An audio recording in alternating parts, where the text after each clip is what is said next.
Dominic writes, Dominic. That's how people pronounce that. Dominic. I haven't been able to fly for about 4 years now due to a bad flight through a thunderstorm. Oh, it's the worst. And increased anxiety over flying, resulting in panic attacks before trips, even walking off a plane because my anxiety got so bad. I know flying is the safest way to travel. I know I'm missing out on things by not flying. Any advice that could help me overcome this irrational fear? First of all, like we talked about last week with the wasps, it's not an irrational fear. It is an irrational fear. It is. No way, dude. Of course it is.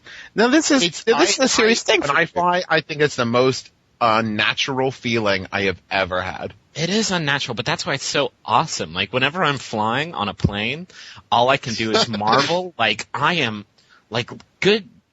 Keep it up, mankind, because I'm on a flying craft right now, 10,000 feet above the ground. Here's my I do actually have advice here. What you do is, you remember that this flight seems very special for you, right? But because you don't fly that much. There are people on this craft for whom this is the most boring thing that happens to them, and that's the flight crew. So what you do is, if you get a little nervous, you start to get scared, you hit some turbulence, you look at the flight crew, and without fail, the stewardess will look so incredibly bored. You will always know that there's not anything going on. Like, cause I will think that, I'm like, there's no way any plane has ever had this much turbulence. It simply never happened. And then you look at the stewardess and she's like reading her Danielle Steele and chilling with her ginger ale. It's like, okay, maybe I should relax a little bit.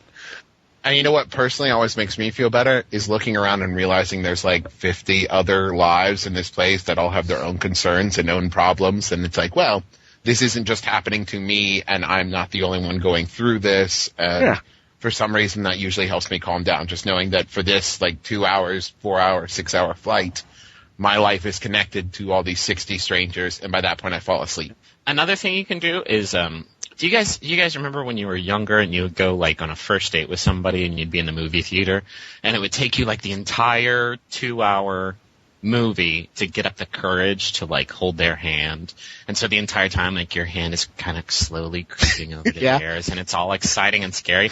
What you can do is do that with the stranger sitting next to you on the plane, right? And have it like stretch it out for the entire, like if you're flying east to west coast, that's like a 6 hour plane ride. So just take 6 hours and very slowly just have this campaign of just finger by finger, just moving. You'll be so distracted. Moving it. You'll be so distracted and so scared, and like maybe. Who knows? Maybe that large drill sergeant type sitting in 17B may just be your special somebody. Right. Yeah. And if not, like even if you get shot down, you just your flight's done. Oops, you touched down. Max King does a funny thing where he will tell people, he's a magician, he tells people that he warns the person next to him before the flight starts that he has a condition where he falls asleep with his eyes open.